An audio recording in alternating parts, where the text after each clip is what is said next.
ચાલો મિત્રો, કેમ છો બધા? મજામાં છો? અમે પણ મજામાં છીએ. તો આપણે આજે બનાવીએ છીએ મલ્ટીગ્રેન રોટલો સ્પેશિયલ ડાયાબિટીસ માટે. તો એની અંદર આપણે શું નાખવાનું છે મિત્રો? પહેલાં તો આપણે નમક લીધું, પછી નાખીશું આપણે પાણી, અને પછી નાખીશું આપણે બાજરીનો લોટ, બરાબર. પછી નાખીશું 1 ચમચી આપણે ચોખાનો લોટ, 1 ચમચી ચણાનો લોટ અને 2 ચમચી રાગીનો લોટ. મિત્રો, બહુ સરસ રાગી એકદમ મસ્ત તંદુરસ્ત આવે છે. અડધી ચમચી આપણે અજમો મસળીને નાખવાનો છે.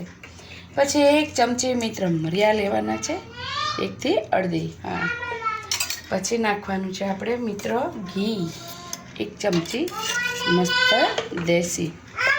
અને હવે મિત્રો આપણે નાખીશું થોડી હળદર. આ રોટલો ડાયાબિટીસ માટે ખૂબ જ ગુણકારી છે મિત્રો. એમનેમ રોટલો ખાવો હોય ને તો ના ફાવે.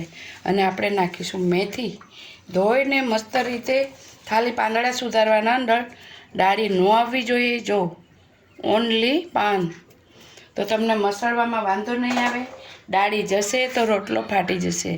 અને આને મસ્ત રીતે આપણે મસળી નાખવાનું, ઘી નાખવાનું બધું, એટલે તમને કોઈને ગરમ પડતું હોય ને તો પણ ના પડે મિત્રો. સ્પેશિયલ ડાયાબિટીસ માટેનો છે. તો ચાલો આપણે આને મસળીને રેડી કરી દઈએ.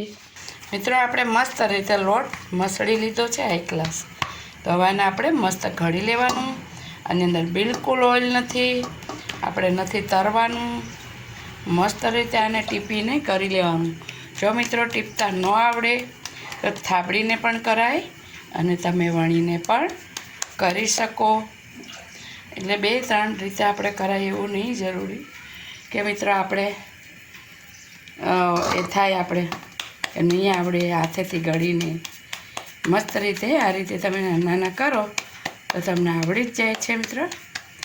આ રીતે મસ્ત ટીપી એને આપણે ડાયાબિટીસના મસ્ત રીતે તમે રોટલા બનાવી શકો.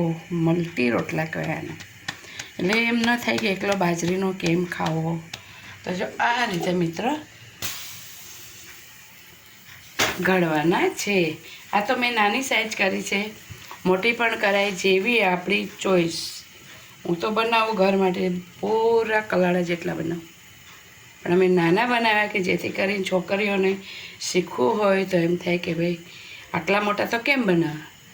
આટલી સાઈઝ પણ કરી શકો, વણીને કરી શકો, ટીપીને પણ કરી શકો. ચાલો હવે આપણે આને કલાડામાં મસ્ત રીતે શેકી લઈએ. ઓકે મિત્રો, આપણા મલ્ટીગ્રેન રોટલા તૈયાર ડાયાબિટીસ માટે સ્પેશિયલ. તો કેટલા સરસ પોચા થયા છે. આપણે ઘી નાખ્યું છે ને, આ રીતે સરસ પડ પણ ઉતરશે જો એકદમ મસ્ત. એટલે આ રીતે આપણે મિત્ર ખાવાના. આપણે મોરું નહીં, ઘરનું લીધું છે, તો એની સાથે તમે સરસ રીતે ખાઈ શકો. ચાલો હું તમારા બધાના હાટાનો એક ટેસ્ટ કરી જાઉં કેવું લાગે છે. વાહ, જોરદાર, કાંઈ ન ઘટે. તો આ રીતે ડાયાબિટીસ વાળાને આપણે બનાવી દઈએ ને મિત્રો, બહુ ખુશ થાય. તો આ રીતે રોટલા બનાવવાના, ન નડે કે નહીં કાંઈ. ફૂલ મસાલાવાળો તમે ચા જોડે ખાઈ શકો, દહીં જોડે ખાઈ શકો, કરેલીની સબ્જી જોડે ખાઈ શકો. ડાયાબિટીસ માટે મેં શાક પણ ઘણા મૂક્યા છે અંદર, તો એમાં જોજો તમે. તો રોટલાની સાથે તમે ખાઈ શકો એવા ડાયાબિટીસના શાક પણ મૂક્યા છે મેં. તો મિત્રો, લાઇક, શેર અને સબસ્ક્રાઈબ કરજો. કેવું લાગ્યું કેવું નહીં કોમેન્ટમાં જરૂર કહેજો. સર્વ મિત્રોની મારા જય શ્રી કૃષ્ણ.